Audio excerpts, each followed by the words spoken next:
What's up, everybody? How are you doing? This is the Dope as Usual podcast. I'm super stoked to be here. My name is Dope as Yola, and this is my co-host, Marty O'Neill. What's up, guys? Hi, guys. How are you doing? This is the Dope as Usual podcast. We are back. This is episode, 38 of season 24.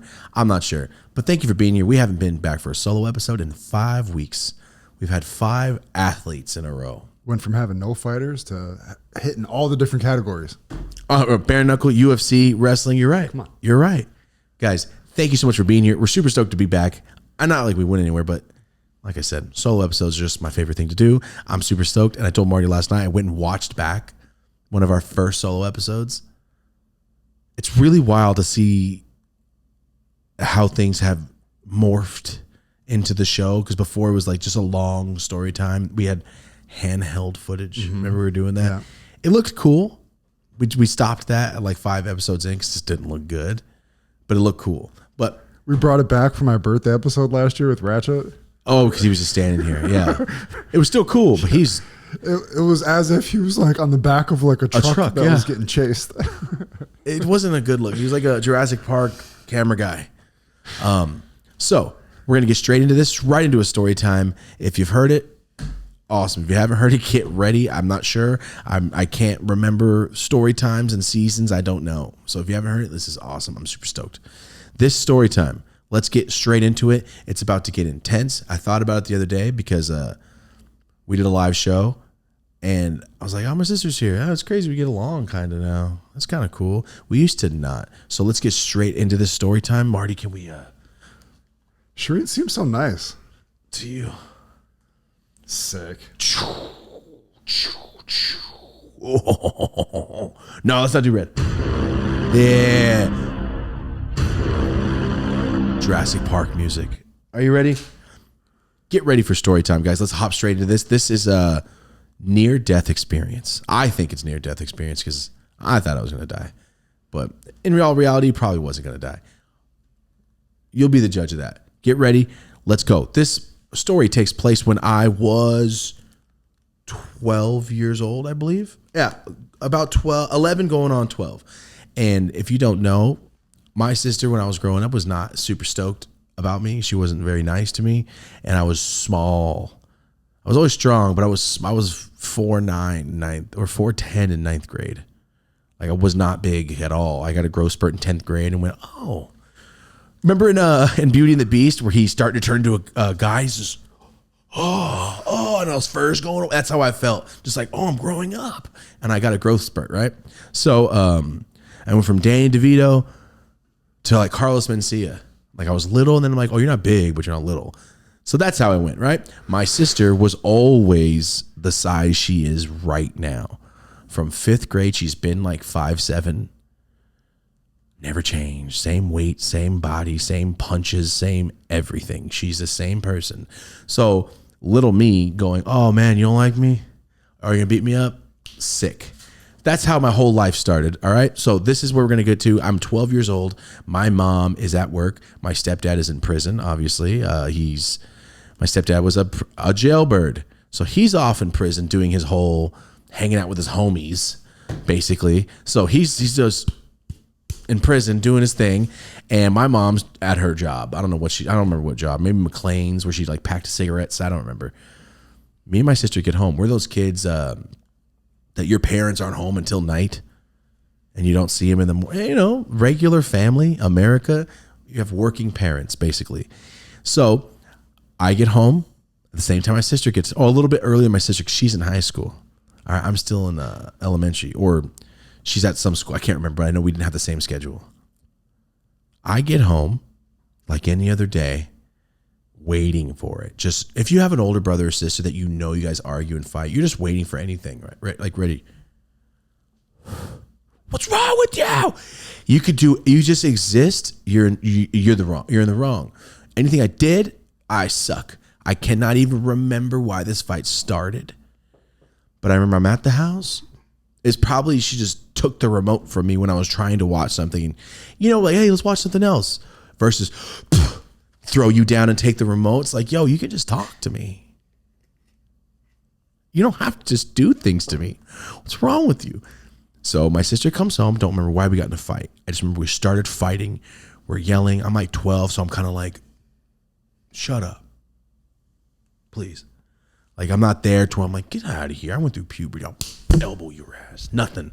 I'm still nervous. I don't know why I got brave. I think we like pushed each other or something, but she started chasing me and I went, oh, damn. It's not a big house and I know no one's home. Like, I better watch myself. You ever, hey man, don't put that guy in the cell with that murderer. He's his first time in prison and these guys just sitting there all night just waiting for somebody to try to, that's me just like, oh, I'm home alone. I'm gonna keep my back to the wall. I'm gonna make sure I don't get choked out. Anyway, something happens. I can't remember. We start running. I start running from the living room, take a right. There's these mirrors in this little hallway that leads up to our front door. Take another right is the kitchen. It's just like a little house, right? But there's a wall in between the kitchen and the living room. So it's like a 15-foot long wall, maybe 10. So if you do this, I'm in the living room. I do this, I'm in the kitchen. I can see down the hallway or I can see to the mirrors. And if someone else on the other side of that wall, they can do this too. Like a video, like a cartoon, like like when people are trying to chase each other around a car, that's the wall. So I finally get enough steps in front of her to where I stop and I can position like Baby D, all right, and Day Day. That's how I felt like, I don't got no snacks. What am I gonna do? And I'm on the other side and I see her and I'm like, oh, all right, at least got 10 feet. She's never gonna catch me unless she pulls some and lets me run by like a cartoon. Like, it's not gonna happen. I'm watching her. You guys know what predicament I'm in. I'm on the other side of the wall staring at her ass 10 feet away. Not sure where to go. My room is down to the left. She'll get me before I get there. Front door's that way. She'll get me before I get there. Back door's here. I'll just be locked out till my mom comes home. I just was like, I'm just gonna wait it out. And then I just started, I don't know why. I was just like, got brave. Like, shut up. She was pissed.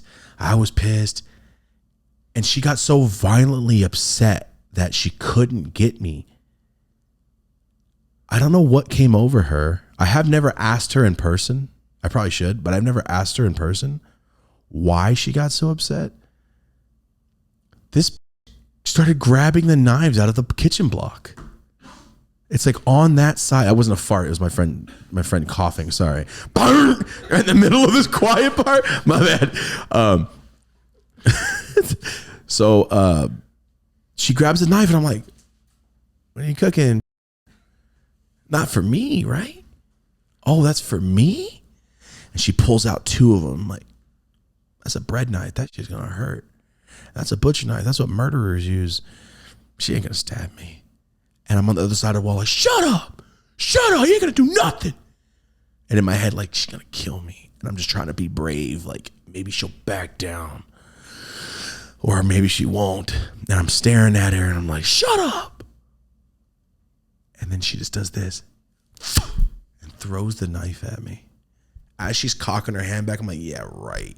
Yeah, right. Mom will beat your ass. Yeah, right. Yeah, right. And she's about halfway through. I'm like, there's no way.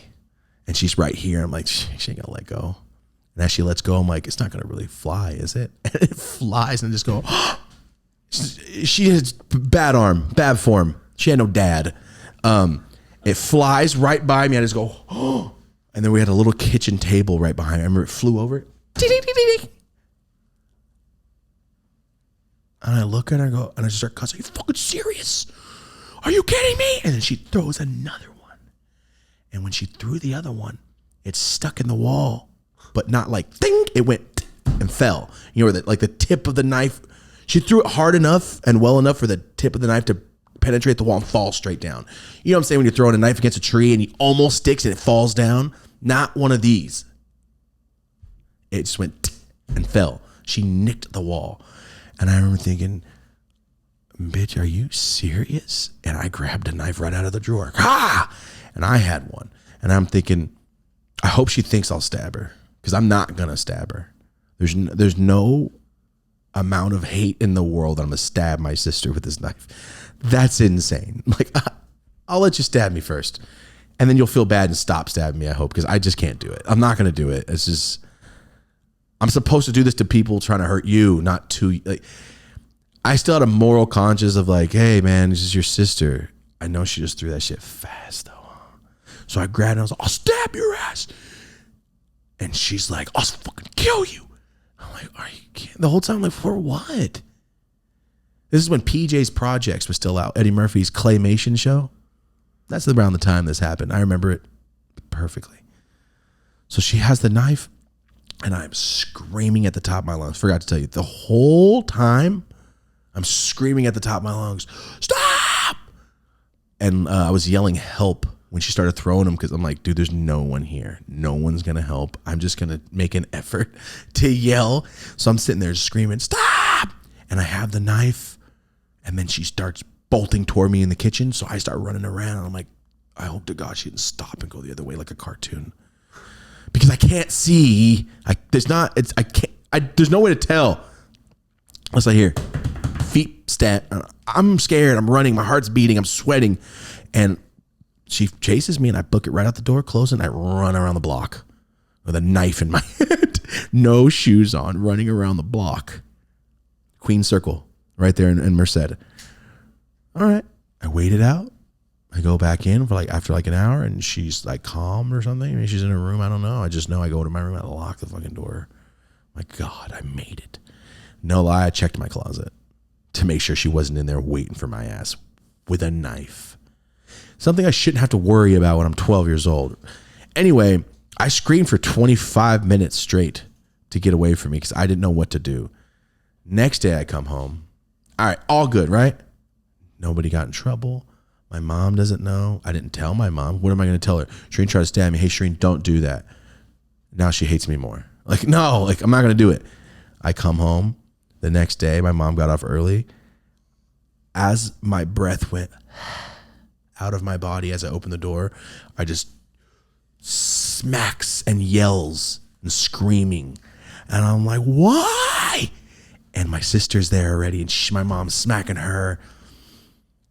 And she's like, you guys are trying to stab each other?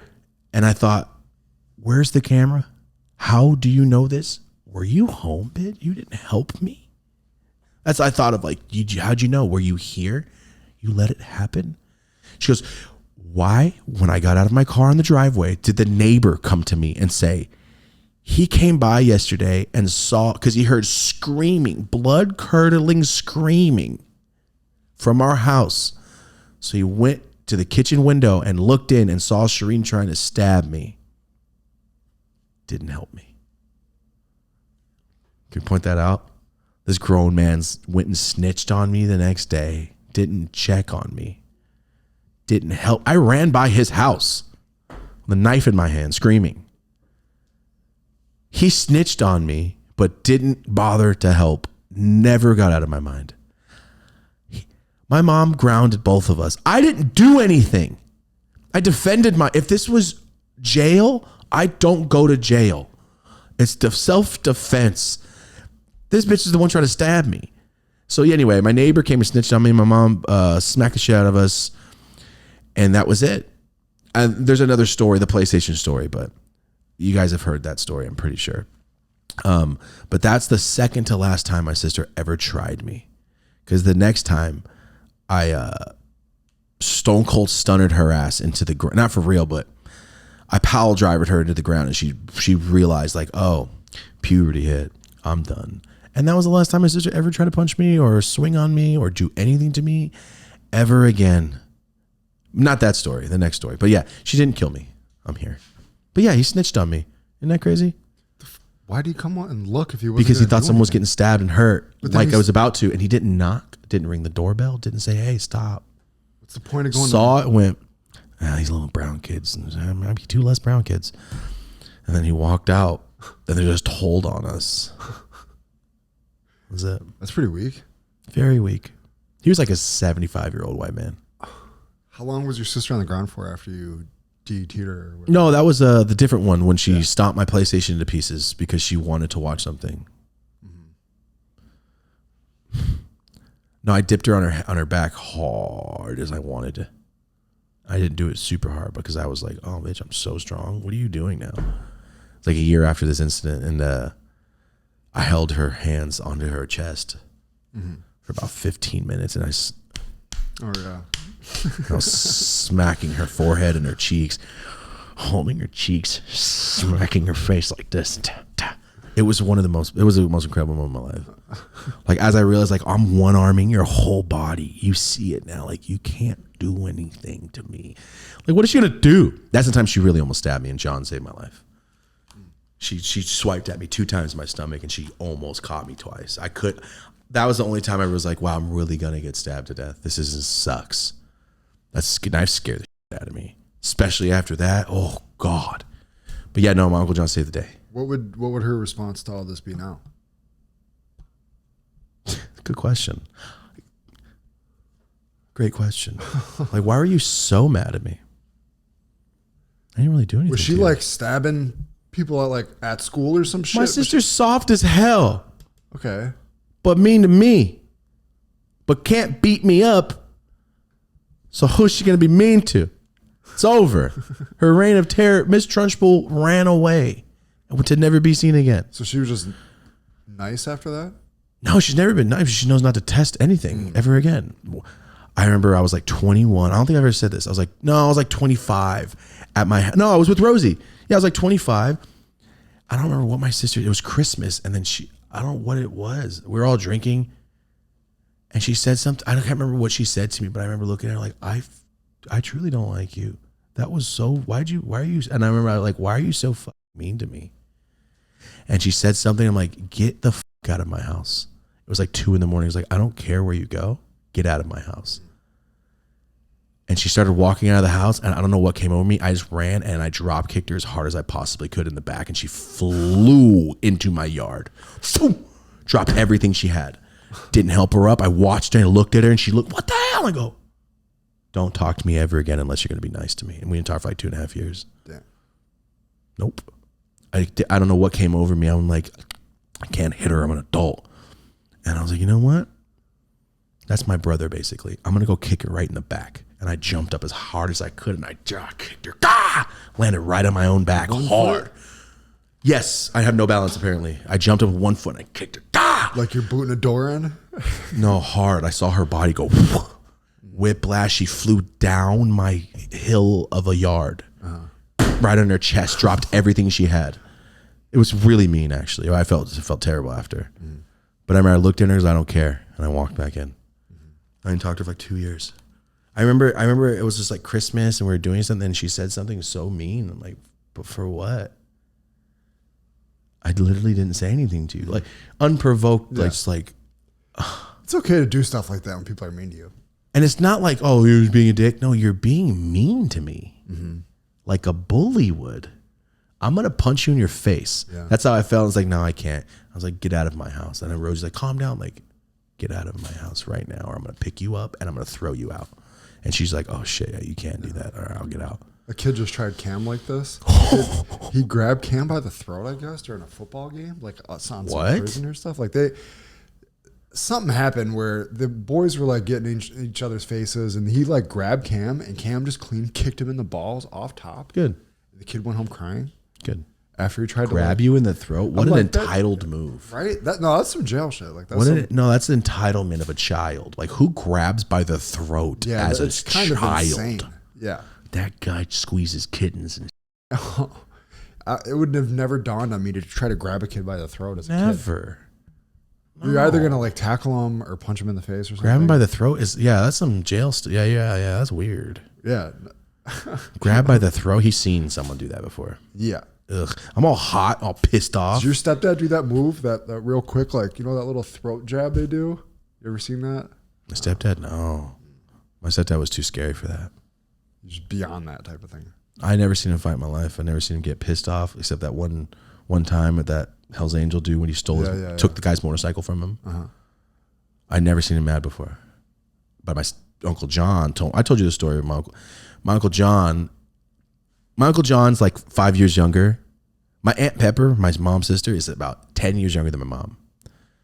So her boyfriend, my Uncle John that passed away, when they started dating, my stepdad, crazy guy, was the older white dude that's been to prison and he's cool, he does stuff. He always says, you think my stories are insane?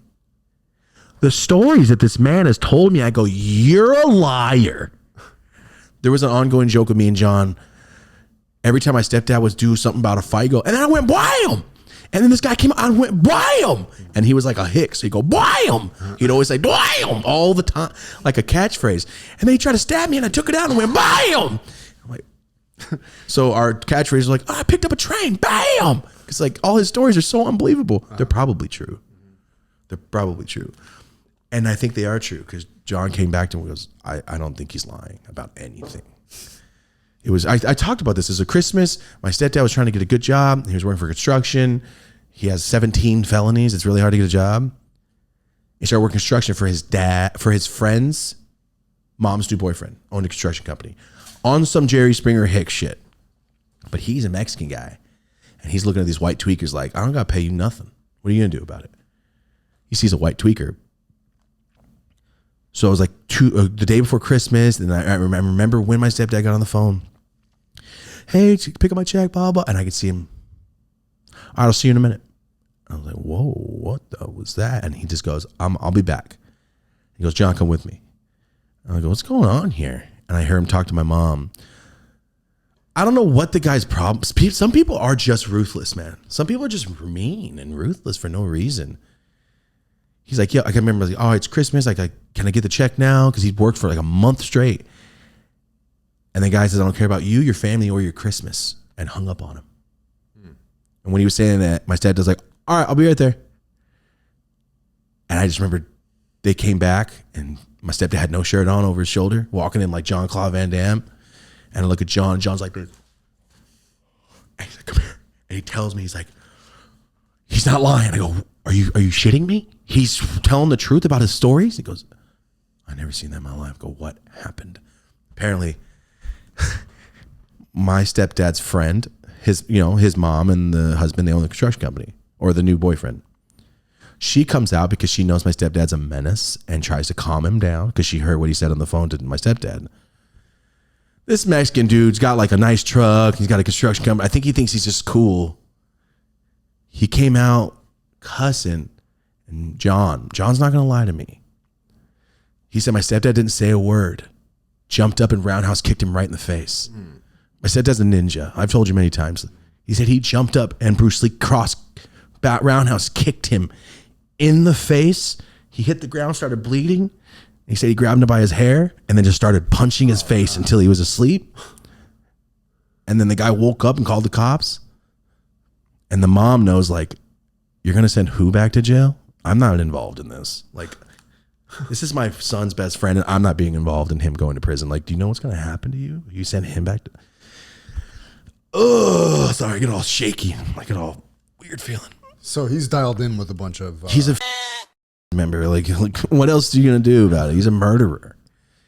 And she went, no, he fell.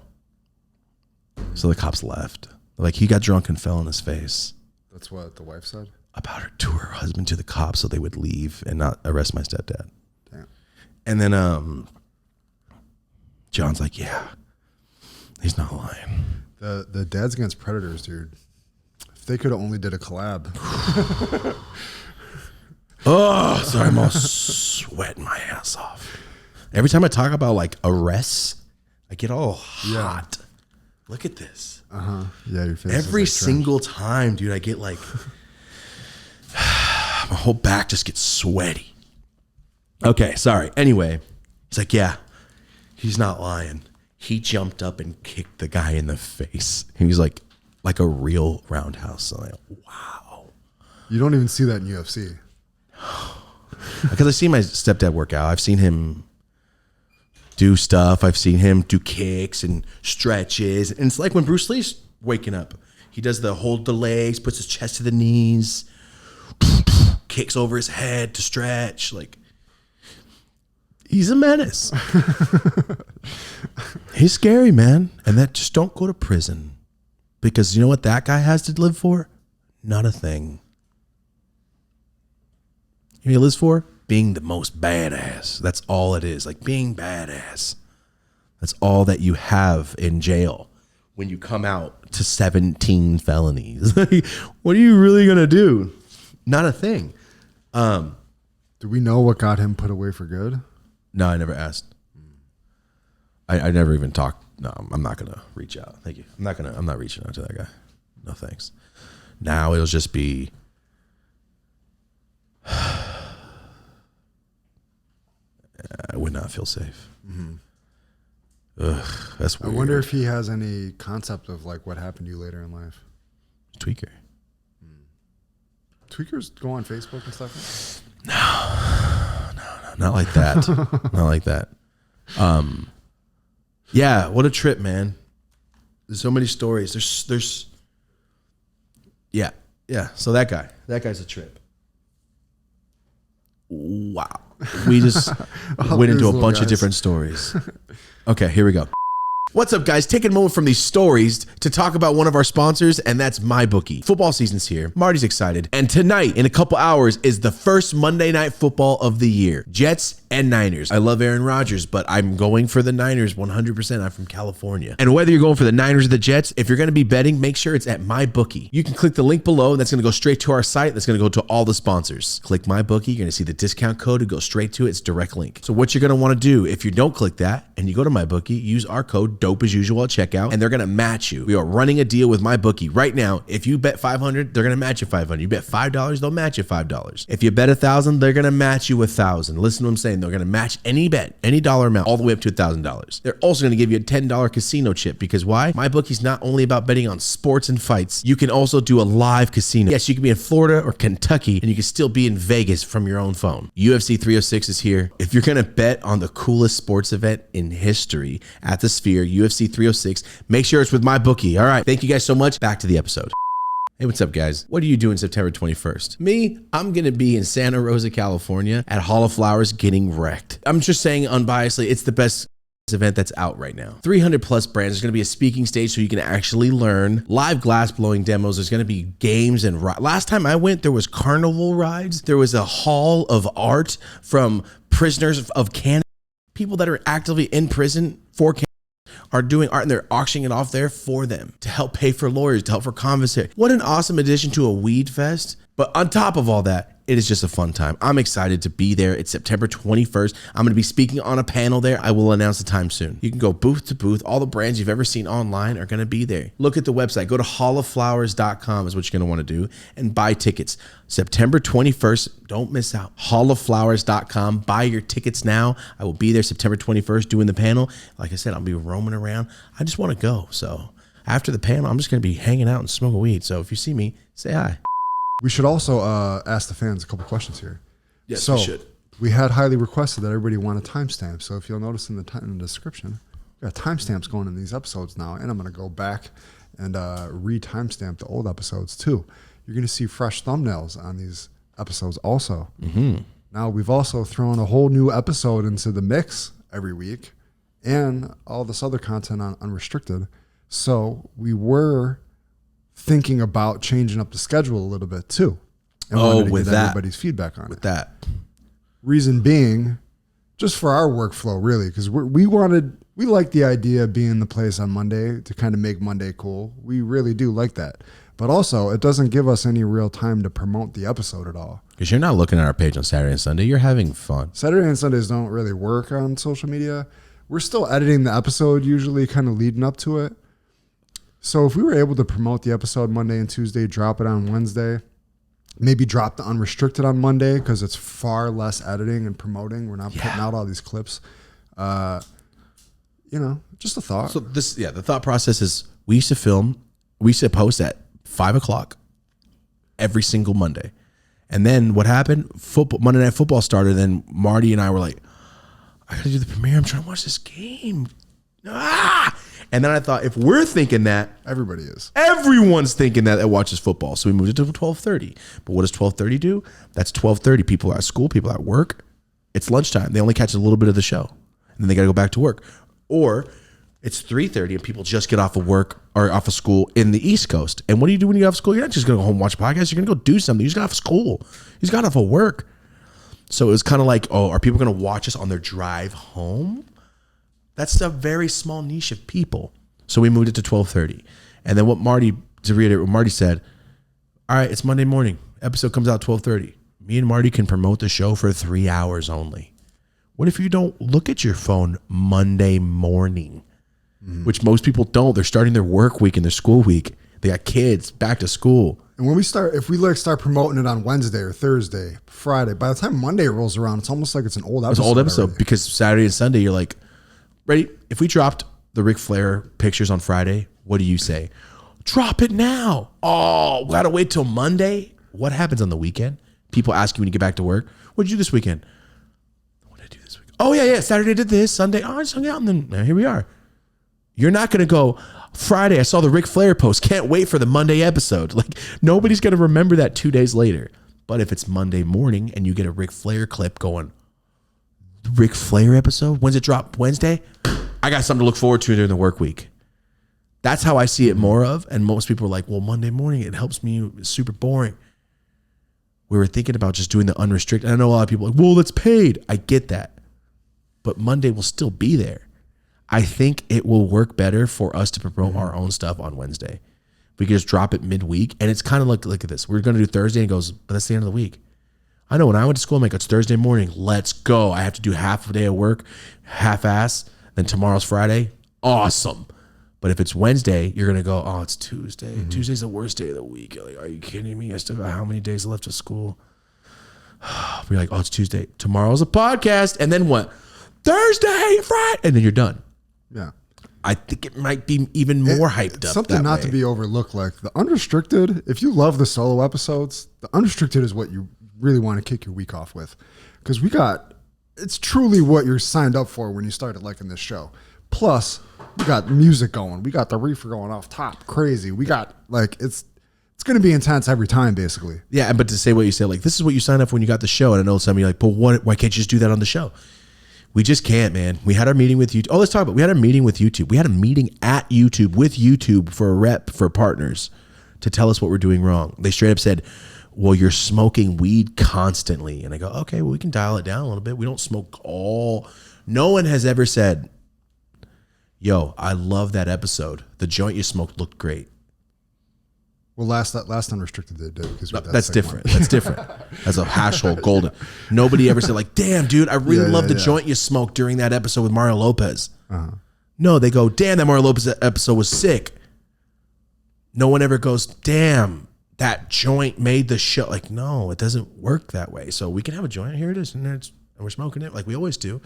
We don't have to make it about that's what they said. Like, as long as your show isn't the weed and it's the show that happens to have some smoking on it, like Rogan, you can be okay on YouTube. I'm like, okay. And they go, F-bombs, they're cool.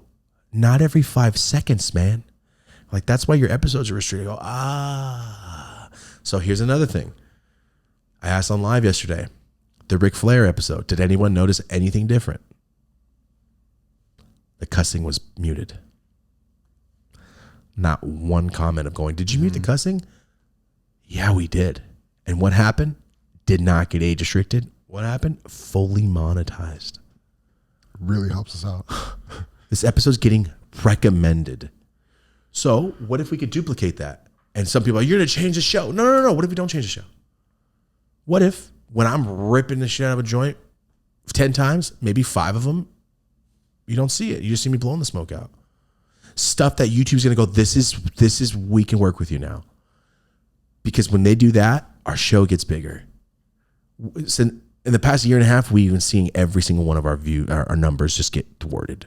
No browse features, no suggestions. The first season, suggestion rate was 60%. We were getting 1 million views in the first week on some stuff.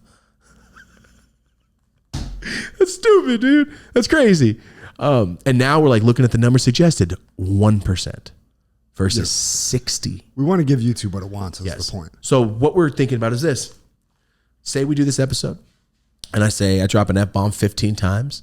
Maybe we muted 10 of them. But you don't, just enough where you don't notice, right? And that's like a kind of like clean YouTube video. Still the show, nothing changed. We're still talking about the same stuff, as you could tell. But how about you go on Spotify? Nothing's muted. Because Spotify lets us be free, do whatever we want. It's not like we can show packs and do stuff like it's uncensored. No, it's not uncensored. It's just not the cussing and the smoke. Heavily censored. YouTube, we have to be clean. Spotify, we can say, do what we're doing anyway. And I know a lot of you like, then why don't you just do unrestricted on Spotify? Unrestricted, look at unrestricted, we can't even put on YouTube. So it would never be a regular episode anyway. We're never going to be able to do that on YouTube. We never have. We're not going to be able to. We don't do that on our show. But we would like to do our show. We're like, hey, what if we had no restrictions? We had no say. We could do whatever title we want. We could play music. We could show clips. We can get wrecked. We can show mushrooms. That's on our website, Unrestricted. It's an $8 a month membership. And I know a lot of you go, just do it for free. To make a whole nother show is double the cost. So we have to compensate it that way. This show is still, nothing has changed. We're still getting the same everything, same show. Except maybe we might mute a little bit of cussing. And I know some of you guys might go, whoa, what the hell? If you want us to hear us say more cussing, just go to Spotify. It's the same thing. There's comments on Spotify. You can comment to us. You can do the same thing. We have video on Spotify. Nothing changes for you, except you can hear every piece of cussing. Here, 30% of it might be muted just so we can try to be good with YouTube. And then the Unrestricted, every single week, we have a full monstrous unrestricted episode. Before the episode, after the episode. Yeah. Like today, I just dropped 200 free download photos. Bam, these are exclusive. Is that why I got so many notifications this morning on Unrestricted? It was just one post. Oh my God. Okay, never mind. I got like 50 in a row. I had to turn my notifications off this morning. Oh, shit. So many people were talking in the chat this morning. Oh my God. We got the forum on there. We feature people. I had to turn it off. So if you want to it's worth it. Like for everything that you're getting with that, we got the app in the App Store now. Yeah.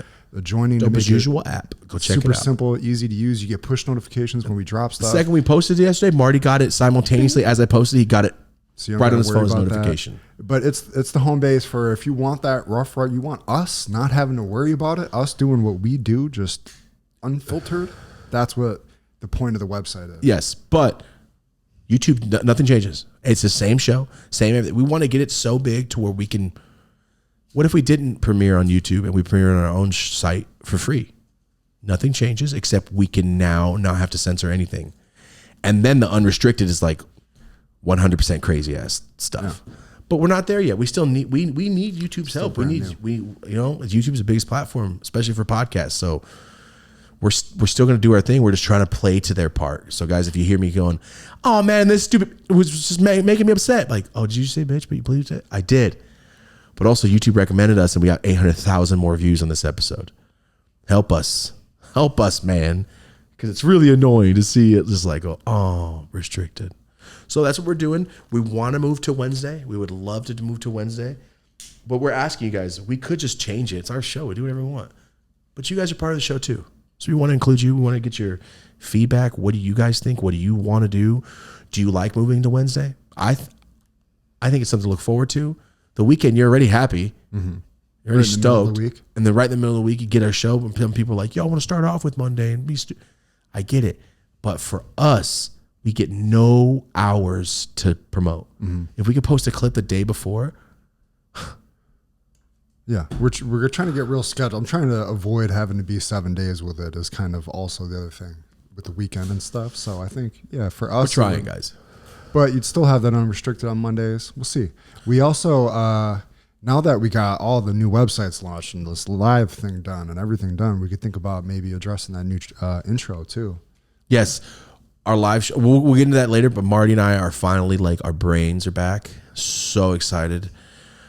Live shows are fun. We'll get into it, but wow, a lot of brain time. But tell us in the comments, do you like Wednesday? And if you're not here, go to dopeusualpodcast.com. Click Unrestricted, sign up for the membership. There are 4 episodes up already. One is the live show. We put the entire live podcast on there. And I know a lot of you are like, why didn't you just do it on here? We're stepping out of gigantic bongs. Literal bongs. You can walk in and they weed gunned into them. We're asking horrible things. We hotbox the entire neighborhood. Yeah, so we can't even put it on YouTube. It would kill this channel. They would literally look at us and go, no, you're a podcast. Yeah. No more recommendation. You know what you just did? Now you're a weed channel? Don't push it. That's how them. Yeah, we're trying to get away Don't push from them it. looking at us like that. We went to YouTube and they went, guys, show's cool. I was like, like just dial it back a little. I go, we can dial it back a little if you'll let us do our thing. And what do you say on the other side of the wall is the algorithm team go. Can I mute them? Do they smoke weed? I don't know. We did the full breakdown on Unrestricted, but YouTube. We'll talk about it. We'll talk about it. But oh yeah, one other thing on Unrestricted. Marty and I decided today we will not tell untold things on Unrestricted. Unrestricted stories. If you get a story, it's going to be a story we can't even talk on here because we'll get flagged. Yeah. I kind of feel like it's unfair. I told a story on there that I didn't tell anywhere else, and I go, oh. I know a lot of Unrestricted members like, but that's why we're here. I get that. But like, I can tell stories on YouTube. Unrestricted is for stuff that we can't do on YouTube. So I want to stick with that and not give away the stories on Unrestricted like that. Because I feel like unless they're just too much. Unless there's like, I can't even say those keywords. Yeah. Man. Oh, before I get to the next topic, real quick. Next week, we have them coming in. I'm not sure when we're dropping it. Next week, we got DAP, Dads Against Predators. You guys know I love these videos where these guys go find a child, like they find them. Oh, I love this. I love it so much. I've been following them for a couple months when they started coming out. I DM'd them about 2 months ago, set it up, and next week we got Dads Against Predators coming into the show, and I am so excited. If this is Unrestricted, be like, can we go find one right now? We'll film it. Can I go? I just one of these creeps out here has to be somebody out here. Somebody hanging out here has got to be one of them, man. Like, yeah, for real. But we can't do that on YouTube, man. But we can do that on Unrestricted. And a lot of you are going to go, why don't you just do that Unrestricted? Because it's not that big yet. It's still a small platform, our Unrestricted. And I don't want to bring these two guys like, hey, I want you on my show, but only behind the paid one. Like, so you're using me to get more people over there? Like, it's not that. It's just I want to talk about shit I can't talk about on YouTube with you. Yeah. We might get some BTS content. Yeah, it's a give and take. You know what I mean? Like, I don't want to stop the progression of their stuff by not putting them on the bigger show. It's a fine line. Like we have a mushroom, mindful micronaut, the guy that Raw OG showed us. Yeah, I just DM'd him. We were trying to get him on Unrestricted. Why? Because we cannot sit here and talk about mushrooms and show mycology on YouTube. We can on our site. But thing is, like, that's a guest we would never be able to bring on here anyway. So we might as well do Unrestricted. At least we can get the good content out, and if people can see it, they can see it. Exactly. Yeah, it's gonna be cool. Okay, so I just dropped so much ash on me. And we're looking at right around Christmas for another live show. Yes, live show is gonna be sick. Are you ready? My next topic. Hold on. Sorry. My next topic. I got a current event for you, Marty. Current event, also badass. And I mean, that sucks, but what a badass. I don't know about this. You don't know about this. No. Ready, guys? Did you hear about the 49ers rookie wide receiver? First off, rookie completely tatted up. Man looks 30. Rookie, Ricky Pershaw. I'm not sure if it's his name. He's a rookie wide receiver for the San Francisco 49ers. I think on Sunday morning, he was in San Francisco going somewhere. Someone tried to rob him for his Rolex and shot him in the chest. Yeah. Right before the game. Rookie wide receiver. Why? They were trying to take his Rolex. What ended up happening? He shot the guy back in the chest. Both went to the hospital, and as he's walking into the ambulance holding his bullet wound, because he's a badass, he's just a white kid tatted up holding his bullet wound shut, walking into the ambulance by himself with his Rolex still on. The dude shot him. The guy shot him in the chest. He pulled his gun out and shot the guy back. Worst case scenario for the first two. It's preseason, man. You haven't even played yet. Damn, like on his way to the stadium type? I don't know. It was probably like before the game. It was Saturday night or Sunday morning, because I remember I saw it Sunday morning and go, wait, don't they play today? You saw footage of this? No, I just saw the clip of him getting loaded into the him walking his ass into the ambulance. He's standing just like this. Like gauze over his bullet hole with blood on him. He's just like that. All tatted up, and he's walking in, and you can see his Rolex still on. Fool didn't get nothing, ended up getting shot and going to prison for shooting a NFL player. You went to jail? Attempted murder. Okay. No, the guy attempted murder. Yeah. Stupid ass. It was a kid. Mm-hmm. It was a young kid. In San Francisco? In San Francisco. What an asshole. Just rob this kid because he has a Rolex on. I get it, you're a thief. But you shoot him in the chest? He's a kid. Yeah. Like, as a thief, you're like, yo, let me end this young kid's life for his Rolex. Like, what is wrong with you, bro? What a Take G. it, shoot him in the leg. Yeah, I would think. Like, you shoot a guy in the chest. I know. Why does he have security? Security, yeah. I was thinking, like, It's San Francisco, California, and your rookie quarterback or your rookie wide receiver's defending himself. Badass, though. What a win. so he's going to be okay? He's going to be fine. 12 weeks out.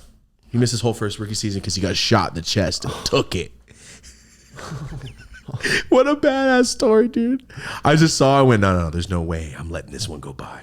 I have to talk. We got to like have a category of like baller ass stories or something crazy. Like the fact that his Rolex is still on. Yeah, what's good?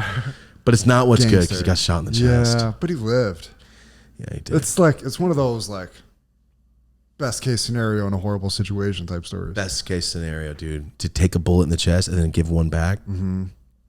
Did you see the horrible story of the brothers? Bro.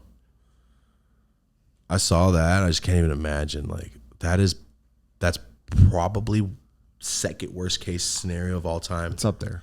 For everyone that didn't know, NHL player. I don't know his name. I'm sorry that I don't know his name. I feel bad. He was riding his bike with his little brother. His little brother's 29. He's 31. He's a professional NHL player. He's riding his bike down the road. A guy drunk comes and kills them both. Hits them while they're on their bikes, kills both of them. Johnny and Matthew Gaudreau. Hours before their sister's wedding. The wedding's off. Yeah. But to lose both brothers at once, directly before the wedding, imagine being her. Imagine being the parents. Or, and the driver was drunk. He was faded. Mm-hmm.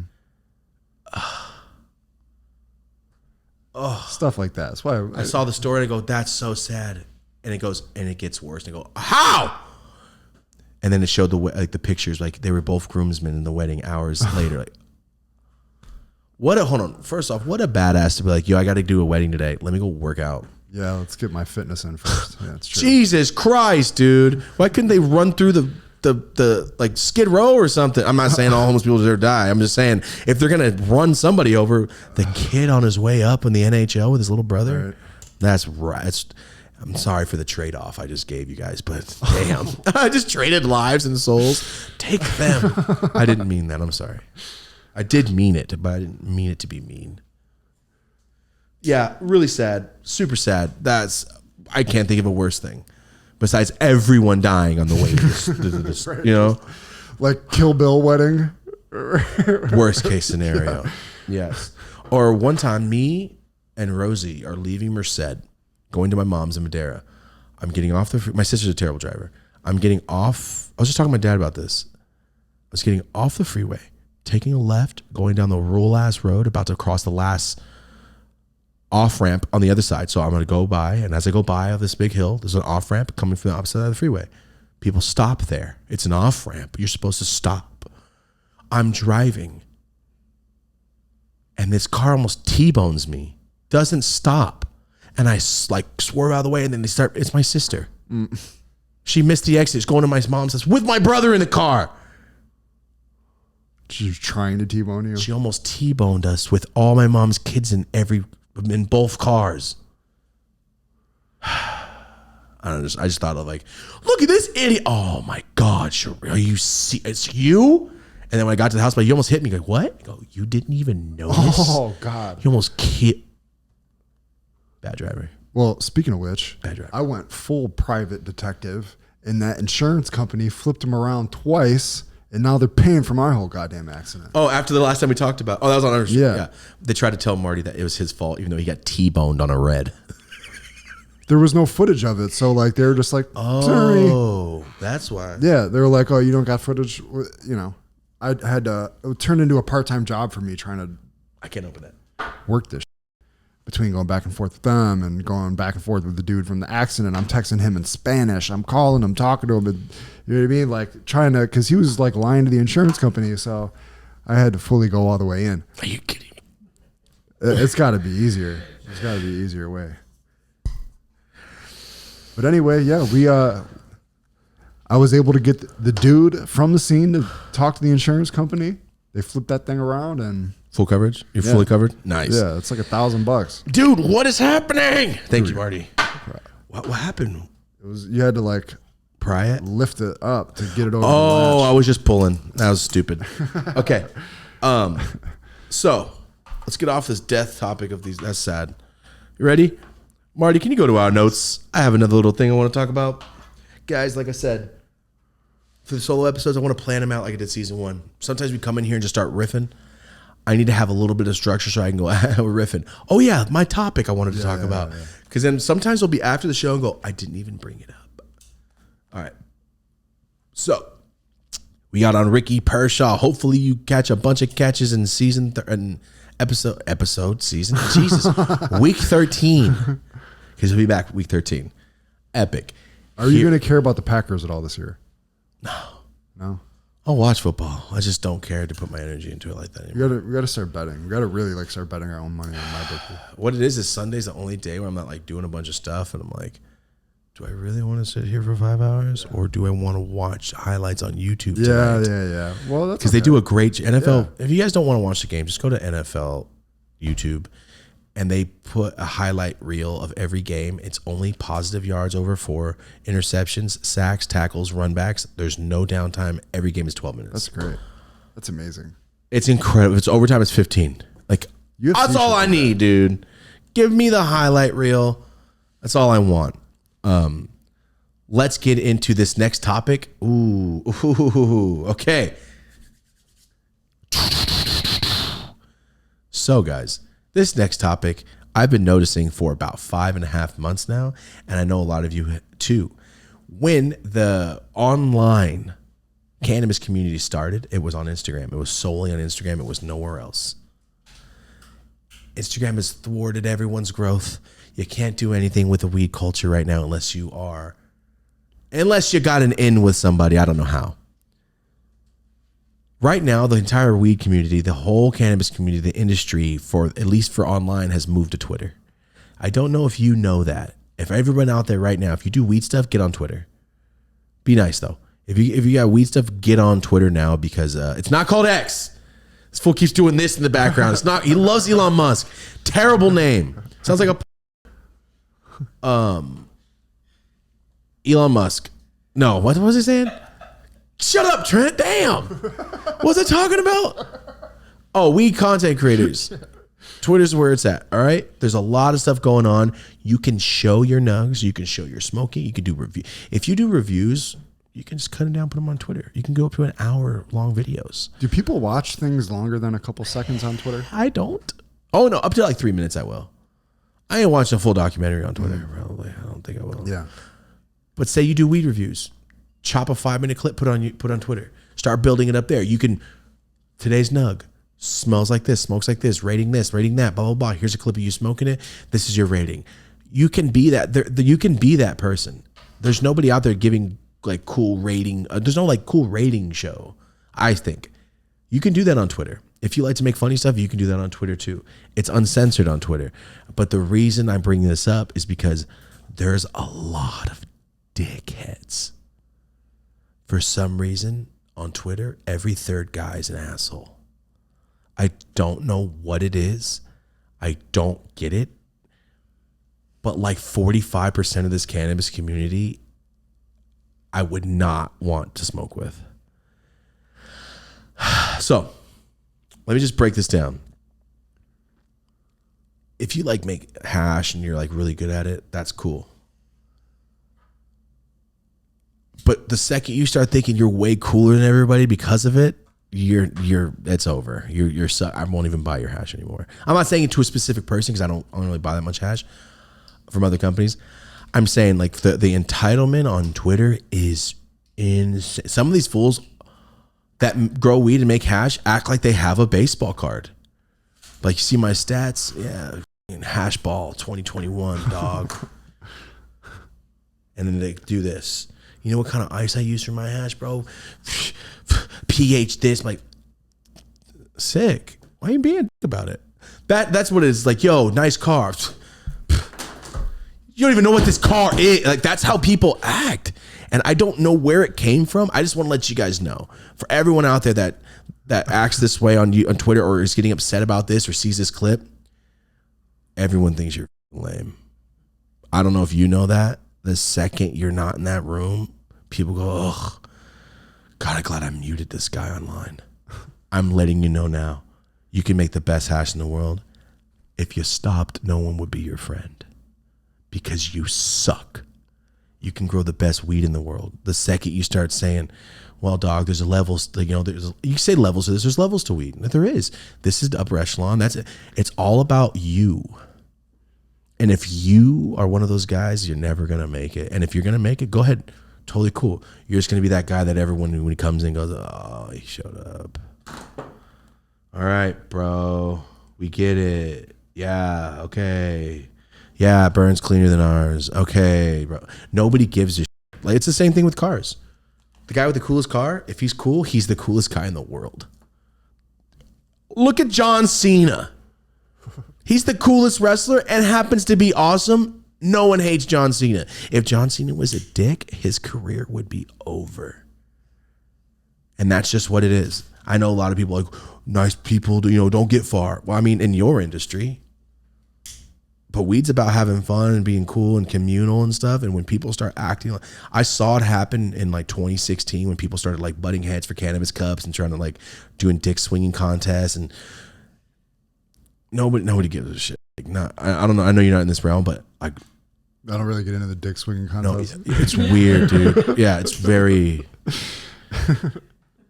It's almost like, yeah, I know people say, oh, that's cringy. It's cringy to watch online. Yeah, it sounds really I see people battling like, yeah, well, what week is your nutrient? Dog, what a rookie. Read a book. And it's like, yo, help him. It's more like those chef shows where they're all shitting exactly with each other. That. That's exactly what this is. It's tattoo ink. It's Ink Master.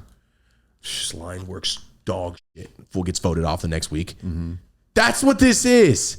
It's okay to know plants. It's great. Pass the knowledge and be chill. But on Twitter, for some reason, and the thing I'm going to say this now is a lot of people talk mad shit to me on Twitter, like, your dog smokes trash, blah, blah, blah. Doesn't even know. And the thing is, like, I have time sometimes. Like, when people talk shit, like, I got 30 seconds. I might click your profile and go, oh, this fool's dick riding. That's my friend. Mm-hmm. Riding the shit out of this company. That's my homie telling me I smoke trash. I'm the one that tested that one out. I named that one. I think a lot of people don't realize, like, I'm not a dick. I have a really big channel. I review stuff. A lot of people are cool with me because I'm a nice person. On top of, they're like, yo, I hope you review this. I'm not like out there getting garbage everywhere and buying trash. The first thing I started making money, my weed budget is the biggest thing of my life. It hurts my soul, but I like weed. And when I had $300 extra, I spent $290 on it on weed. Now I just have more money to buy more weed. I'm going after this to get more weed today because I'm out. So for everyone out there, please don't argue with each other on Twitter because it's not going to go anywhere. You're not going to get cooler. No one's going to care. And when you go to these cannabis events, you're just going to sit there in the corner taking dabs and then tweet later. Everybody's so damn square at these places smoking. Bro, everybody thought your ego. Yeah, and everybody thought you were lame. Mm-hmm. I wish these people could see from the outside perspective. The weed community is school. The super nice, cool, pretty kid is the coolest, nice, pretty kid for a reason because he's nice. Oh, he happens to be pretty. Oh, the super nice, handsome guy that's a to everyone. Look at every high school movie ever. That guy ends up working at a gas station. Life works this way because it's how life works. And there's the examples. Don't be the gas station guy. Be the nerd from Romeo and Michelle that made the rubber and became a millionaire. Just be nice to people. There's no reason to be a dick. So with that being said, if I wanted to be a dick, I could be a dick right now. But why would I be that? So for everyone on Twitter, for everyone like standing on stuff, like, bro, you probably live at home, which is okay, but don't be mean to everybody. Like, get your life in order. Just because you know more horticulture than everyone else doesn't mean you're cooler. I know more movies doesn't mean I'm cooler. Even at a cinematography class, like, or a movie trivia course, I'm not gonna be like, you guys don't know shit. Why would I do that? I never saw Kobe do that ever, and he's the best in the world. If you know a lot about something. Thank you. If you're the best in the world, you don't have to talk about it. Yeah, no, weed's supposed to not have you all in your ego like that. You're doing weed wrong if you got your egos out of control. When I open Twitter, I go, oh God, who else is talking to me? No lie, because I'm like, this guy's made hash for a year and a half, telling me I'm an asshole. I never met him. All right, I guess I'll never smoke your shit. Mm-hmm. Jerk. Like, what did I do to you? I just get it a lot to where I'm at the point of like, last night I started, I love you, I hope your day's better. Everybody that's mean to me now, I'm just like, I love you and I hope your day's better. That's cool. It's kind of reminds me of like Professor. It's like, so crazy. Dude. Bro, your handle's trash. Like, for people talking Professor. He's the nicest man I've ever met. He's the nicest dude ever. It just on and off camera, he said heck. Yeah. I don't know what the heck is going on. Oh, you're Christian. You don't cuss. I've said a few cuss words in my. I was like, oh, it's so clean cut, nice. But yeah, that just right by there. virtue of them liking street ball, they're going to be annoyed that Professor is like the best at it or whatever. And no one is the best. Of course, it's always going to be that way. And a lot of people hit me up like, oh man, that I should be doing this. It's like, do it. Yeah. I just have a phone. You could do it too. You have a phone plan. But yeah, I just want to talk about the weed drama because it's crazy. And but one Twitter's good thing fun. is that now in California they're gonna be able to like smoke weed, and we're hoping in the comedy clubs too, like we were talking about before the show, which could just that could be cool. Really open things up for the community. That could be really cool. All right, let's get off this weed drama stuff and into the next section. Marty, can you hit those story time sounds?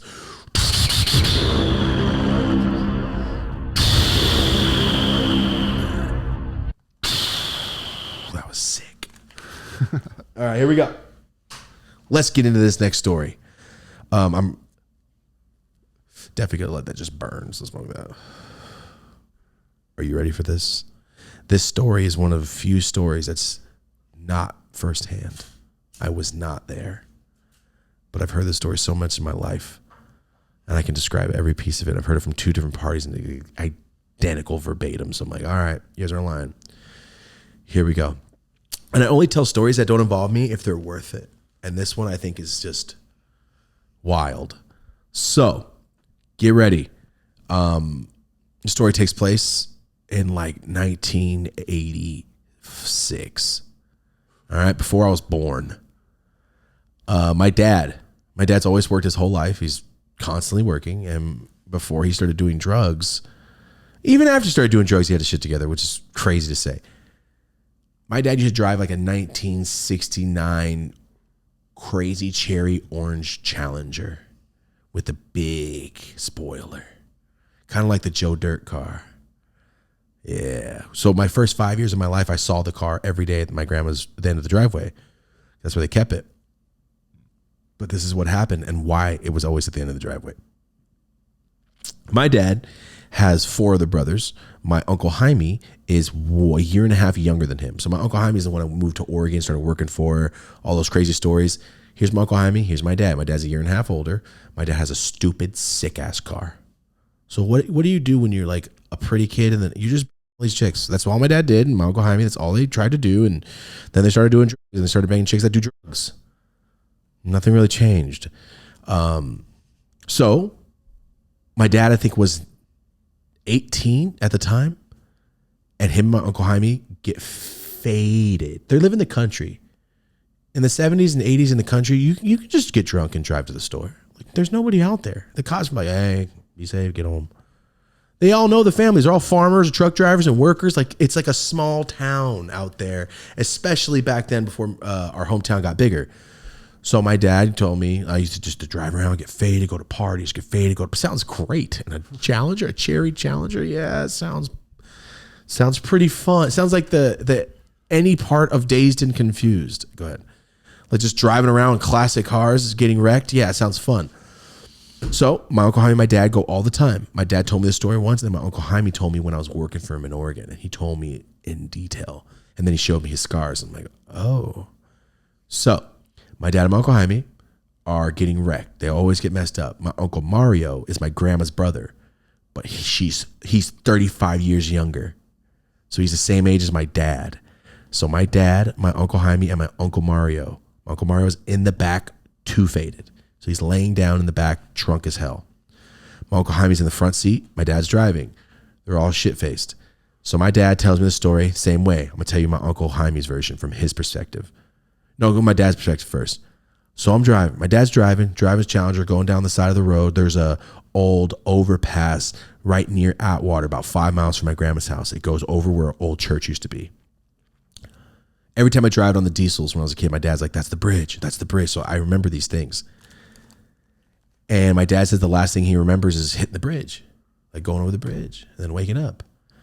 And my dad was so faded, I think this fool passed out while driving. My dad's perspective, that's all he remembers in waking up in aftermath. But my Uncle Jaime was awake the whole time because he was not as faded. We should have been driving. He said they hit the bridge that goes over the over ramp and went off of it instead. Instead of going over like 60, they went off of it at like 60. So my uncle says he's noticed they're going off, and he looks at my dad to like get, and he's like, it was too late. I reached for the steering wheel and we already broke through the guardrail. And he says, as they broke through the guardrail, he's like, all I saw was the sky, night sky. He's like, I just saw black and stars for about 4 seconds. And my Uncle Jaime's like, I didn't know what to do. So I put my hands under the seat and I held onto under the seat and I put my head down. My Uncle Mario is seatbeltless in the back seat, laying down, faded. Doesn't know he's flying through the sky at 60. Uncle Jaime said he just saw, heard, and just the engine. He said they're flying. Then he sees the tops of trees and goes, oh my God. So they hit nose first and then flip like 6 or 7 times, right? And the impact was so hard that the seat's mechanics broke and almost chopped my Uncle Jaime's hands off. So he sliced his hands open to where his fingers were like, so every seam of his fingers sliced all the way to the bone and his fingers were like limp, hanging down. So he said he was like this and started screaming, and my dad woke up mid-roll or whatever, and my Uncle Mario was just flopping around the car, broke his back. My Uncle Mario still has a bad back now. You said they hit the treetops? So no, he said he saw the treetops. So he's like, we're over the trees. Because they hit a jump. Like in GTA. Like in GTA, dude. I know exactly where it's at too, which is I sell packs and get it from my homie Josh. Same bridge I take all the time. It's just, I think about it every time I go over the bridge. So he says they're in the air. They hit nose first. When they hit nose first, they hit so hard that the chairs, like the mechanics broke. My Uncle Jaime says all his weight goes straight into his hands and he can't move. So he's flipping with his hands stuck, getting cut open. And then he says he's sitting there screaming. My dad's awake, kicks open the door, goes around, busts the window, and they can't get my Uncle Jaime's hands out because it's like it's welded shut now, but his fingers are in there. And if they pull, they're going to come off. So he said it took like 3 minutes. He said my Uncle Jaime was just sitting there screaming. And he finally popped the front up like of the seat and he got his hands out and they said they were just like filleted fingers. My Uncle Mario, they said he was just screaming because he broke his back. They're all like 18 years old. He broke his back. My dad cut his forehead. That's it. Cut his forehead. I remember my Uncle Jaime was like, I remember thinking if I don't get my hands back, I'll never forgive him again.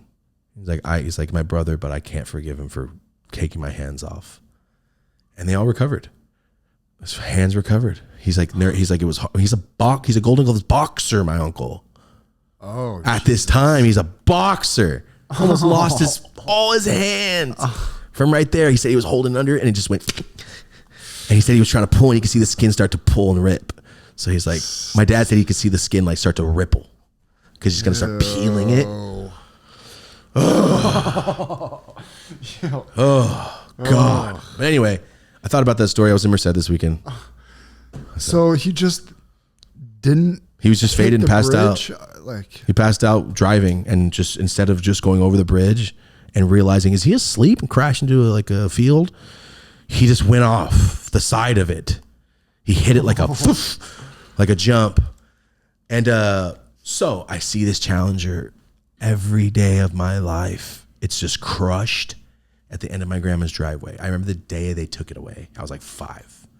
But I always remember like such a cool car. And my dad's like, yeah, that's my old car when I was in high school. I'm like, you should fix it. I always tell him, you should fix it. Because it was like this. It's like a can. Just sitting there? Sitting there for 8 years. At least. But I remember every day looking at it like when I was a kid, like, wow, that car, it looks like the Dukes of Hazzard car. Backyards used to have old cars in them. Oh, my grandma's property is like huge. It's like fields. It's like a, oh, yeah. Remember, it's like there's 3 acres in the yard. So it's different. But it's at the edge of this driveway where it turns. And I see it every day when I ride my bike. Just like, look at this car. The paint was bomb still. He f***ed up. He did, dude. He never fixed it. He bought that car. Nothing. Never got it back. I was thinking about buying it again for him like 2 years ago, and then he started getting all messed up again. I was like, I think I'm good. I'll wait till you're like 5 years on your shit, and then I'll go, hey, Dad, here's the car you've always wanted back. Like, I'll buy it for you right now, man. So cool. But I can't trust that. Yeah. Not right now. He's doing better, but not that good. Not good enough for me to go, here's a classic. Yeah. Like, I got this full iPhone. He lost it in like a day when he was all messed up. Like, bro, I lied to him. Like, I got it for free when I got a new plan. I bought it for his ass. I wanted to be like, you bought me a phone. I'm like, I just bought it. I'm like, oh, it was free. $1,200. I was like, it was free. Dad. They gave it to me. I got a new one. They gave it to me when I got a new phone. He's like, oh, okay. Full lost in one day. This was like 2 years ago and he was all messed up again, but still, I would love to give him that, but no. Hell no.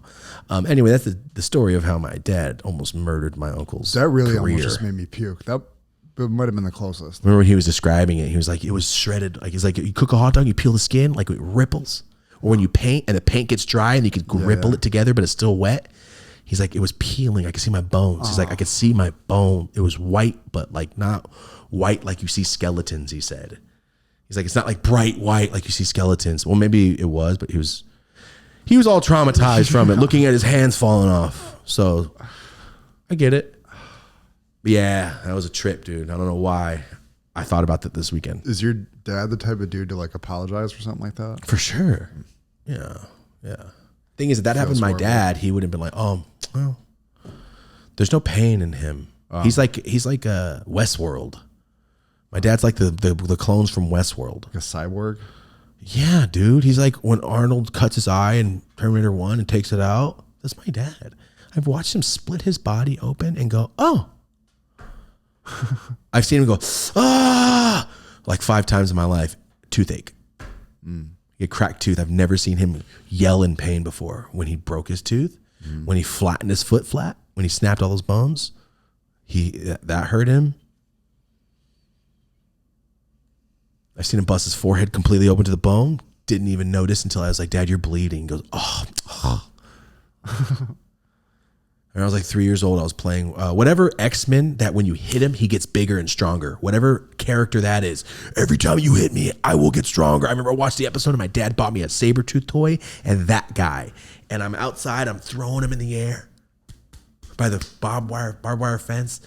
And my dad goes to get it because it goes over the fence. And he sliced his whole damn his wrist, like sliced it like with those cuts that aren't bleeding yet, but there's open wounds, and then the blood comes. And I go, Dad, you're bleeding. He goes, and I wrote, Dad, that doesn't hurt. I was like 3 or 4. I remember. Could that be like substance related though? His whole life, he said. It's like, man, it hurts. Like when he ripped his toenail off from his own teeth, and I threw up for fun. For fun. He said that hurt, but it didn't hurt a lot.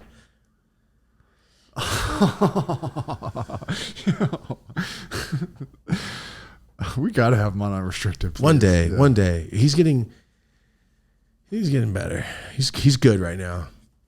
He talked about it. He's like, I'll do that one day. I was like, oh, you let me know, Dad, whenever you come down here. He goes, yeah, there's a lot of stories. I go, all right, let's see what this does. But yeah, I would love that. He sliced his shit seemed really cool at the wedding. open. Ugh. Yeah, so that was the end of that story. Back to normal. What time are we at? 1:15. Perfect. So look at Dope as Usual Unrestricted. Before we started today, we decided we were not going to tell any more stories on there that we can't tell on here. These 2 stories, like talking about the improv, talking about the live show, we can talk about that on the show. I feel like we're like excluding our fan base and only like the member, like No, we're going to do unrestricted, but it's a different formula. So quickly, we're going to go over these two pieces because we talked about unrestricted, but we need to talk about it on the show. Ready? August 21st. We haven't seen you guys in a minute. We did the Improv, the live show at the Improv. Haunted Homies, Josh Wolf, Elton Cassie, Morgan J, Trevor Wallace, right? 2 hours before we did it, Josh like, yo, no, you're going to be the last. You're going to close it. And I go, oh, fuck, okay. But this made me more nervous or anything, but I'll say this. When I went up to the Improv, I was the only one there for like 30 minutes upstairs. It is so damn cool up there. Seeing all the pictures of every comedian that's ever been there and like their headshot. You could feel it in there. It was very odd. And I was up there by myself, just like looking around, like, all right, I'm not going to get high until I'm done. I'm not going to do anything. I'm just like trying to think. And I'm looking at every picture. And there's just black and white pictures of people everywhere. And it's like a big slanted room, like an attic. And then there's a bookshelf, and you open the bookshelf. It's small, and you have to crawl. You go through it, and that goes to the next green room. So you have to duck into it. And when I duck in and come up, there's a big, huge Jerry Seinfeld poster of him on stage. And then you have to duck. There's a picture of a duck on a wall. So it means you duck under it.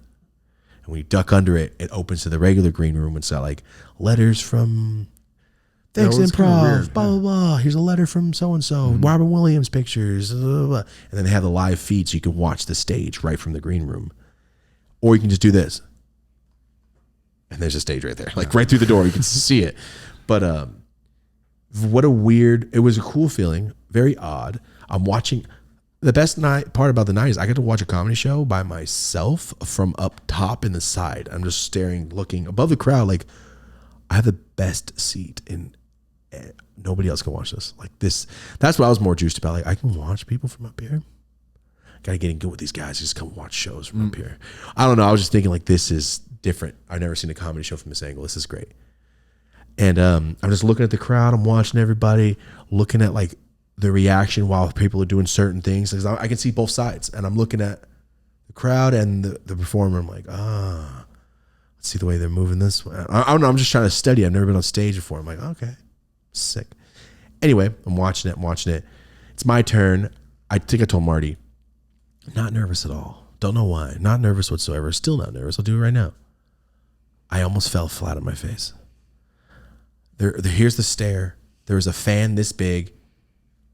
There was that much step to step on, the top step. I had to walk around the fan like, squeeze. But like I'm walking up a little stage. My foot caught the last step and I almost flattened out right on the front stage, dude. Oh, I really almost did. What if you'd have tackled all four of them? I would have took them all down too. Into the crowd. Knocked the piano into a person. All that shit. Anyway. Do the thing. We're doing the show. I can see everything in my head. I know what it's going to look like. It looked exactly like I imagined. But I thought I would be nervous a little. Nothing. It never came. I would have stood there for an hour. I wasn't tripping at all. There was people on stage with me, which is fine. I'd rather be by myself. To have all the room and know what I can do. And like that was a good first start. But like I thought I was going to be a little nervous. It didn't happen. I'm so excited that it didn't happen. It's not there. It's not coming. Let's go to the next one is what I'm thinking. Anyway, improv went great. 4 people came up to me after. I know 4 is not a lot. But 4 people came up to me after and were like, hey, that was great. I'll check your stuff out. I was like, oh. A new fan? A comedy fan? Cool. They were all 4 like middle-aged white ladies. I was like, perfect. If I got you. They're Josh fans. I got you. Yeah. But I was like, if I got you to laugh. All right. This is good. That made my whole night. We went home.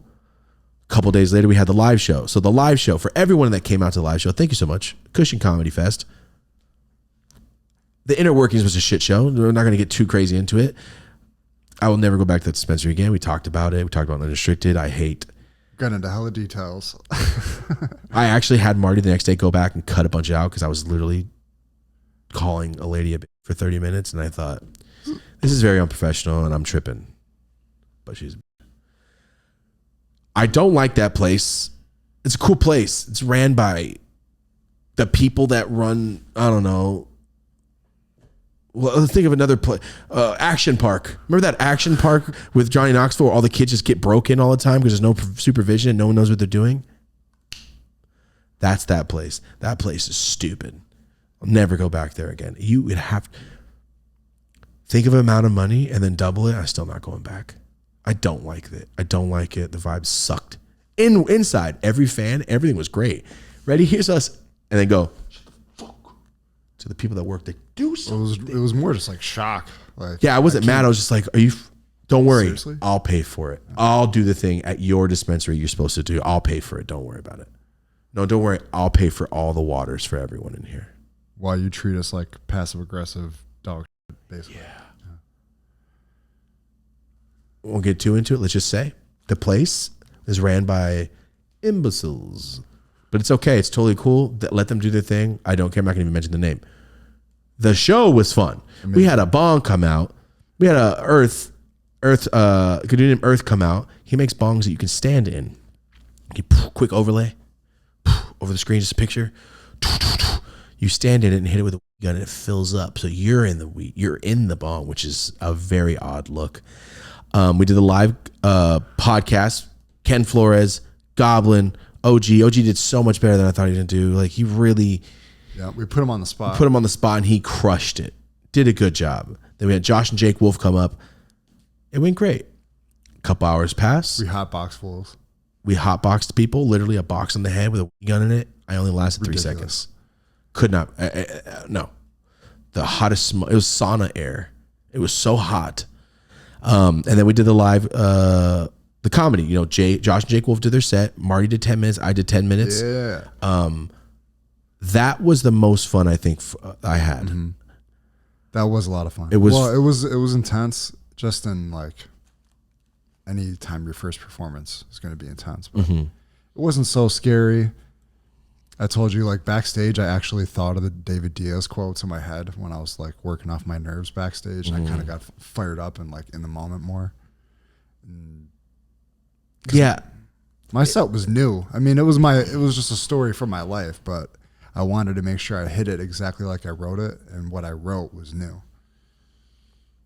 I went the opposite. We were so busy that week. I just like it was the last priority for me to like, 10 minutes, I'll get it. That's fine. I wrote that bitch 35, 40 minutes before we went up on stage, and I was like, that's terrifying. I got it. Thing is, I told you I've been having dreams. I get on a stage in front of a stadium and I have no material. I've been having that dream going, I'm not ready. And I'm looking at like stadium lights with people like, I made it and I'm not ready. I'm not ready. Exactly. So it was like 40 minutes before and I'm like, I don't want to tell a story. Everybody's gonna expect that to tell a story. That's too easy. I just did that in Improv. And I started going through my phone and I'm just sitting there just laughing like this shit is so dumb. Half the stuff I'm looking at, I'm like, I can't say this in front of. I can't say that here. Maybe in a comedy club. I can't say that's too up. That's insane. There's some shit in there that I went, change the wording. Oh my God. This is evil, but it's just funny. So I got two like ideas I had and I started trying to morph them into Palm Springs desert and our small town, and it worked. And then I had two bits and I was like, how am I going to move them together? I don't know. I'll just ask a question, then move into it. And I don't know, on the spot, I remember I looked at somebody and then I thought of something and it worked perfectly into my next thing. And Rosie, when I got off stage, she's like, it was seamless. I go, right? I don't know. I've never had, that was the most fun I had. Just trying. I was up there talking, looking around, going, that works. That works. And then I can see myself from the outside. So I'm looking at like, oh man, I'm walking all dumb. I need to slow down. That. Well, I mean, everything I do, I could see this. I can see everything right now. Yeah. It's stupid. I have like from like this camera angle. Yeah, I have the press select in Grand Theft Auto and see other angles. Yeah. I have that. I have my whole life. But I could see every single that's why I used to film by myself. Like, no, go up higher, left, more. There. I'm in frame. I knew it. Just because I could see, I know what it looks like. I know what it And I was like, oh, I got to get this down better. That's the only thing I'll say. I got to get my pacing of the stage down better, and or what I'm doing with myself as I'm talking. I'm just sitting up there getting hot, sweating. I'm just hot, dude. I just got to get over it. But it was so damn fun. That was the most fun I had that day, was just going up there and going, I'm going to try some new shit that I've never done. And it worked. And I had fun. I wrote down a bunch of new shit. I'm going to start doing my skits again. I wrote down 2 new ones, stuff that I can do without having to have cameramen and lights. And then I have some stupid. I got CapCut so I can start editing myself again. My inner monologues and dialogues and stupid. I want to bring everybody back to Vine. I need only 6 seconds of your attention again. I just need shit to where you look at it and go, that was so dumb. I'm sending it to my friend. That's the shit that I want to start making again. And I thought of 2. One in the middle of the night, wrote it down. It was great. I'm so excited. It's going to be straight Twilight Zone. I'm so I got to go buy a suit or rent a suit. But I'm excited. Like that picture that you have? Yes, but like scene. I walk into a frame. Twilight Zone. Malcolm in the middle. We're like, and then only Malcolm. So I didn't know what I was going to, like the freeze, almost like a Broadway play. Yeah. And you walk into frame and then the light comes on you only. I wrote out a bunch of things the other day, and then nothing to do with weed. That's the best part about it. I'm so excited. That's where I'm at right now. Improv, live show, went great. That's it. We want to do the next one in LA. Yes, the next one's going to be in LA. I want to do the Novo, and I want to. We need to get it to where there's no seats left. I want to do the Novo so bad. Yeah. That's it. That's all I want to do. That's the plan. Hopefully, within the next 3 months, we get that done. Well, no, we will get that done. Marty and I are fully represented by our agents now. We have agents for the podcast. Super stoked. They got us a deal within 3 hours, like they said they would. They got us a meeting at YouTube. Within a week, we were already at the meeting with them, game planning. We're already doing a lot of things. It's all behind the scenes stuff. Wild. And then you think about like, oh, all these people that are like super famous. Oh, they have agents. Oh, they didn't just do it because they had a fan base. We have a fan base. It's not going to do anything. Mm-hmm. Oh, it has to be activated. Yeah. If doing this live show taught us anything, is we need help in doing that long term and going and getting on other people's shows and stuff. So just in general, we just need to do more, and I'm so excited. Last thing before we get out of here, all right?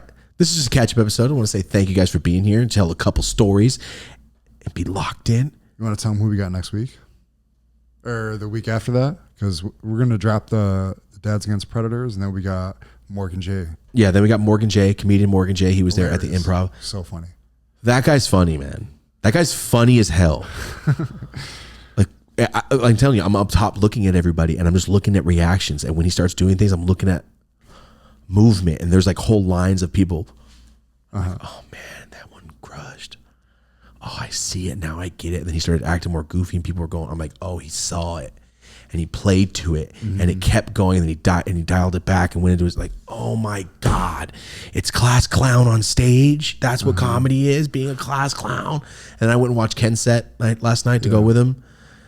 I love comedy clubs so much. He's like, yo, just come in. I was watching the side. I was like, I was only there for 30 minutes and I left, and I was home smoking bowls within 20 minutes. Like I just went to the I love LA. like 20 minutes ago, I was in a crowded ass room, and now I'm just smoking bowls at home. Oh man. The life of a comedian. I was talking to Ken, like, so you're just doing this set? He's like, yeah. As soon as he did his set, we walked out. I was talking to him, and he's like, all right, I'm going to go to the Improv. I got a set. I go, this is what you do all the time? He goes, working it out. I go, you just get picked up to go to your next set, and then you just go home?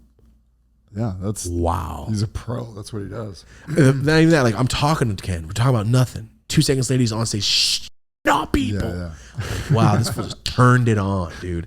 It's crazy. Like 1 second to the next, turn that shit on like it was nothing. And I'm watching it, just like live comedy. This is because I've seen it my whole life. I've go to so many shows, but seeing it from like, oh yeah, I'm on the side of the stage watching it. I was talking to the dude before. What was he talking about? Nothing. Now he's already had his whole set ready to go. Wasn't even like stressed about nothing at all. It couldn't.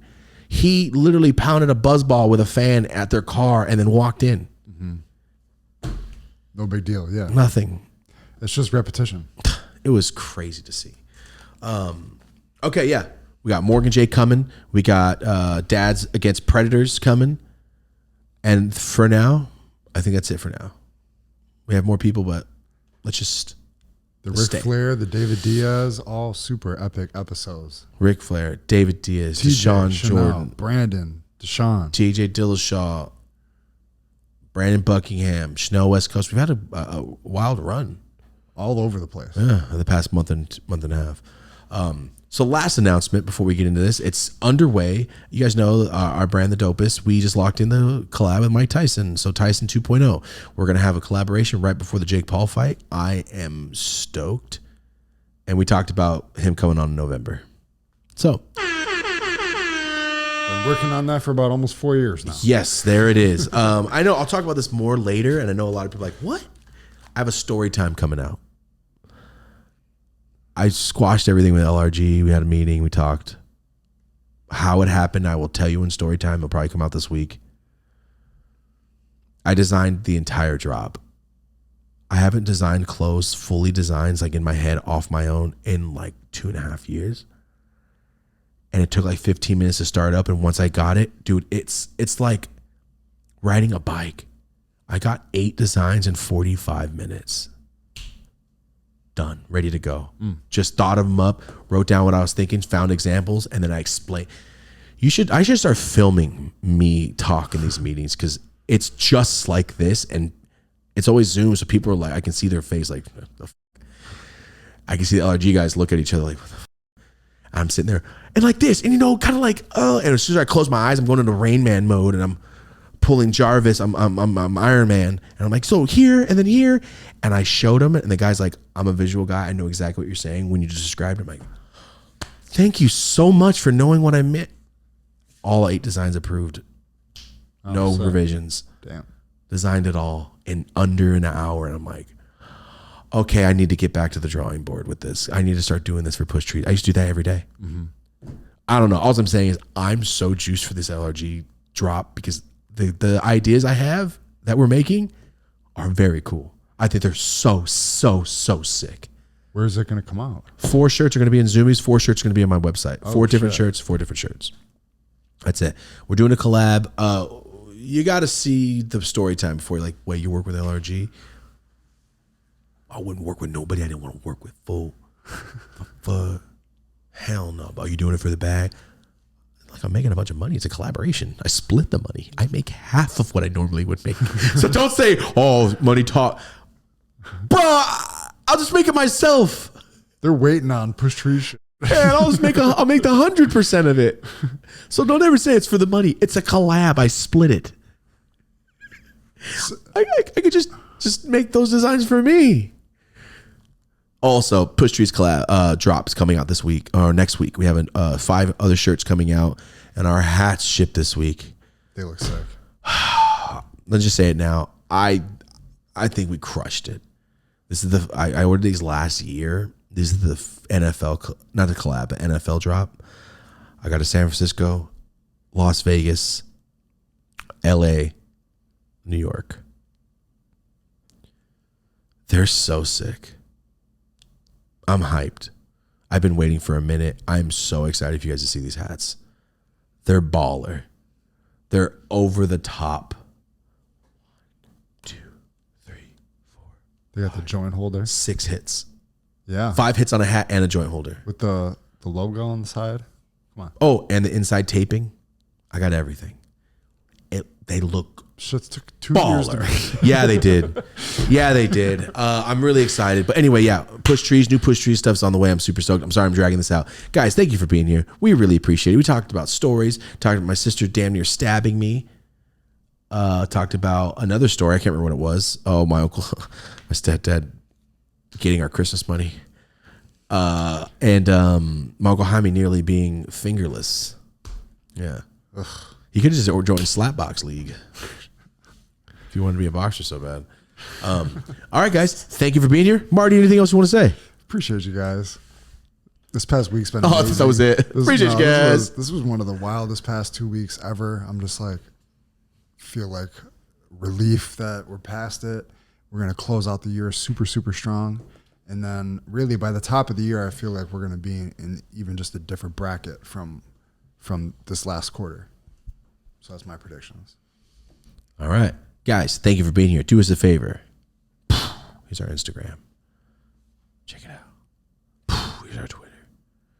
And our TikTok, we just keep getting on. So, like, scared the hell out of me, dude. There's TikTok. I don't know why. I was like, did someone shoot a rifle outside? And then I thought, I wouldn't be able to hear that. That's stupid. This is the rifle. At least it didn't scare the shit out of me. Usually I jump and it scares me. That was an old school musket you shot. That's why I was like, no, it's too dated. I can just dodge that shit. You got to reload it. Yeah, I got to reload it. I can drive home by the time you reload it. Guys, thank you for being here. We appreciate you guys. Go follow all of our stuff on Instagram, TikTok, Twitter, all that stuff. The Clips channel is here. We're still trying to kick it back on. But do me a favor. If you're done with this episode, you're like, damn, that was over. Watch last week's. Watch the Ric Flair. So epic. You're done with that? Watch the one before that. Epic. David Diaz. Oh, no. Bangers. No. Right before that. Back to back. Lou Ratchet.